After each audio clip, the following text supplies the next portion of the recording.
Hi, I'm going to start with a brief introduction of myself. My name is Zhan Chen, and this is my second year teaching at Auburn.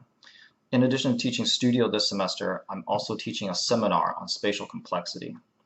And before coming to Auburn, I was practicing in New York and also teaching part-time at the New Jersey Institute of Technology.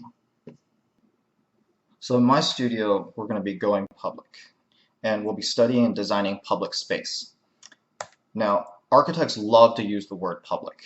We talk about providing public amenities, allowing for public access, and creating a public identity.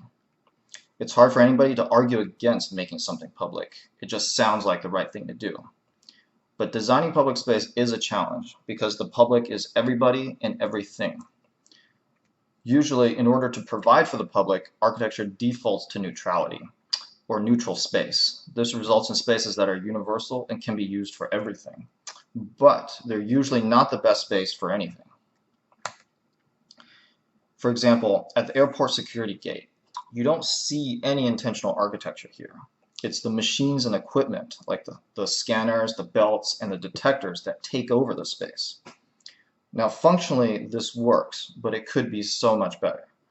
So the point is, the neutral solution puts architecture in the back seat, and if we don't shape public space, other forces will. So this studio will think about how public space can break out of this neutral territory. We'll test this in the design of a public library in downtown Atlanta. Atlanta is not known for its public space. It's known for its private space, whether that's your own house and yard or the space inside your car. But downtown Atlanta does offer some interesting ideas because it doesn't just follow the same rules of conventional urbanism, of blocks and streets. John Portman's Peachtree Center, for example, is this complex of hotels, office buildings, and retail. And public space comes in the form of these lobbies, atriums, and restaurants, and they're all connected by a system of bridges elevated above the city. The result is public space that's not defined or constrained by the context.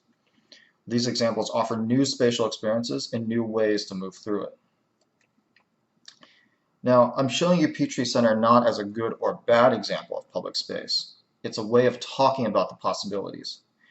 These voids and connectors create a network of these public and semi-public islands that thread their way through and around other buildings and streets.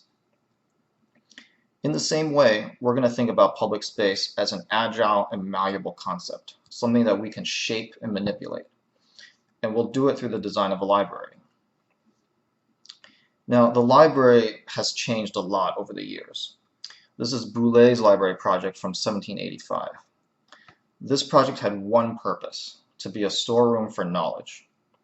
Today, libraries are still a storeroom for knowledge, but they're also much more than that. This is OMA's research from the history of American libraries. Their diagrams show that more and more programs have been included into libraries over the years, like voter registration, art exhibits, and training programs.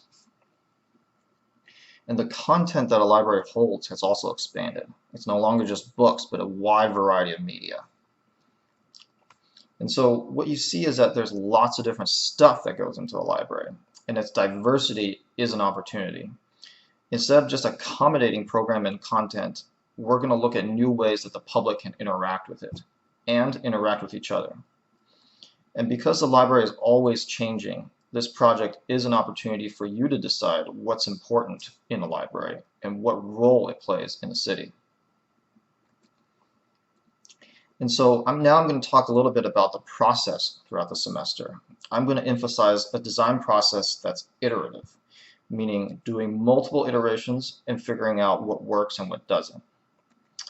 And rather than a series of linear steps, we're going to develop and test your work through a continuous cycle of drawings, models, and diagrams. And so these are the projects from last semester.